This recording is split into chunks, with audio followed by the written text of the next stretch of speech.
సూర్యాపేట జిల్లా మఠంపల్లి ఆర్ఎస్ ప్రవీణ్ కుమార్ మాట్లాడారు. మారుమూలన ఉండే ప్రాంత ప్రజలకు గ్రూప్ 3 పోస్టులు కూడా కనీసం లేవు. గ్రూప్ 2, గ్రూప్ 3 పోస్టులను జిల్లాలకు కూడా పంచాలి. హెచ్ఓడి పోస్టులను కూడా గ్రామ స్థాయికి చేరాలి. గ్రూప్ 2ని వాయిదా వేసి ఏదో గొప్పగా సాధించామని కాంగ్రెస్ పార్టీ చెప్పుకుంటుంది. మళ్ళీ ఇక్కడ కూడా జాబ్ క్యాలెండర్ రిలీజ్ చేయకుండా నిరుద్యోగులు మోసం చేస్తున్నారు. గతంలో సీఎం కేసీఆర్ ప్రభుత్వం రాజ్యాంగబద్ధంగా ఆర్టికల్ 16/4 ప్రకారం సామాజిక న్యాయం ఉండాలని, ఎస్సీ, ఎస్టీ, మైనార్టీలతో పాటు అగ్రవర్ణాల పేదలకు కూడా ఓపెన్ కేటగిరీలో పోటీపడి ఉద్యోగం సాధించేలా జీవో నంబర్ 55 ద్వారా అవకాశం ఇచ్చారన్నారు.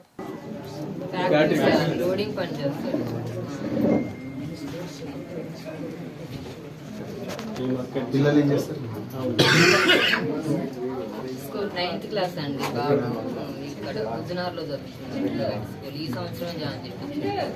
పాప ఏమో 7th క్లాస్ ఇక్కడ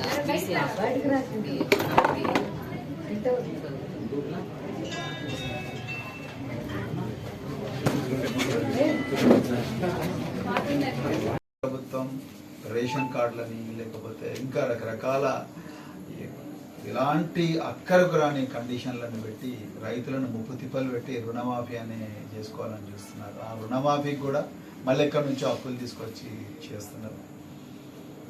కాంగ్రెస్ ప్రభుత్వం 6 గ్యారంటీల గారడీ చేసింది. మొదటి గ్యారంటీ ఇలా కర్ణాటకలో వాళ్ళు ఫ్రీ బస్సు స్కీమ్ అన్నారు. ఆ ఫ్రీ బస్సు స్కీమ్ నడవక మళ్ళీ 250 కోట్ల 300 కోట్ల నష్టం కర్ణాటక స్టేట్ రోడ్ ట్రాన్స్పోర్ట్ కార్పొరేషన్కి వచ్చిందని ఇప్పుడు ఛార్జీలు పెంచాలని చెప్పేసి ప్రయత్నం చేస్తున్నారు.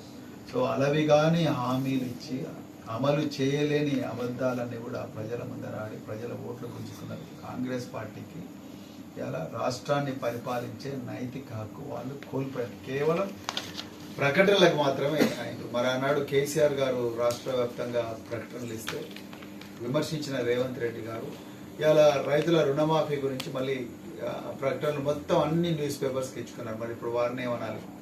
సో దానికి వాళ్ళ దగ్గర ఆన్సర్ లేదు. నిరుద్యోగులు జాబ్ క్యాలెండర్ అడుగుతా ఉన్నారు. ఆ జాబ్ క్యాలెండర్ గురించి ఇంతవరకు ఒక్క మాట కూడా మాట్లాడుతున్నాడు ముఖ్యమంత్రి గారు. గ్రూప్ 2, గ్రూప్ 3 పోస్టుల గురించి మాట్లాడదామంటే ఆ గ్రూప్ 2, గ్రూప్ 3 పోస్టుల గురించి కూడా వాటిని ఎగ్జామ్ పోస్ట్పోన్ చేసింది తప్ప పోస్టుల సంఖ్య ఎందుకు పెంచడం లేదంటే దాని మీద కూడా మాట్లాడుతుంది.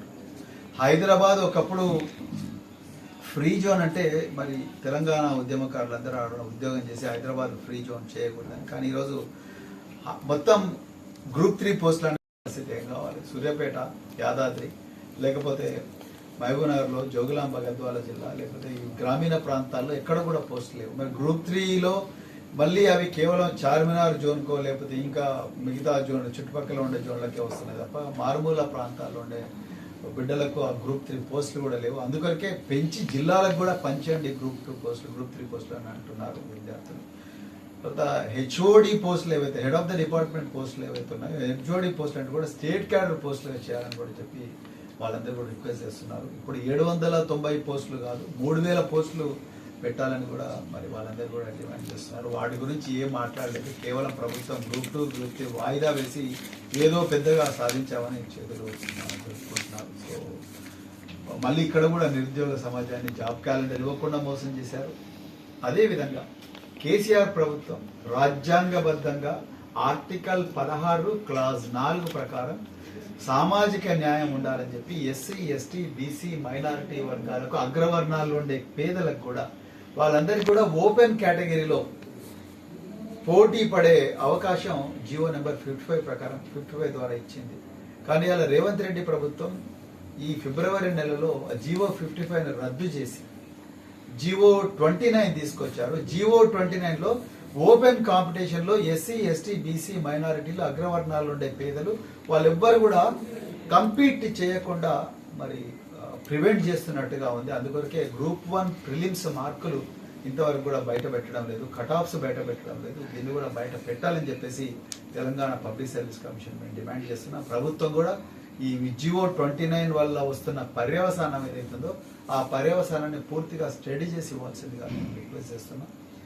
జీవో 46 ముఖ్యంగా కోదాడ ఇప్పుడు ఉత్తమ్ కుమార్ రెడ్డి గారు ఇరిగేషన్ శాఖ మంత్రి, అదేవిధంగా కోదాడ ఎమ్మెల్యే, నకరేకల్ ఎమ్మెల్యే, ఈ నల్గొండ జిల్లాకు చెందిన అందరు ఎమ్మెల్యేలు జనవరి నెలలో రేవంత్ రెడ్డి గారికి అసెంబ్లీలో ముఖ్యమంత్రి గారి ఛాంబర్లో ఒక రిప్రజెంటేషన్ ఇచ్చిన జీవో 46 సవరణ చేసి గ్రామీణ ప్రాంతాల్లో తెలంగాణ స్టేట్ స్పెషల్ పోలీస్ కు సెలెక్ట్ అయిన అభ్యర్థులందరినీ కూడా మళ్ళీ ఉద్యోగాలకు తీసుకోవాలి, మెరిటోరియస్ అభ్యర్థులు వీళ్ళందరూ అని వాళ్ళందరూ రిప్రజెంట్ చేశారు.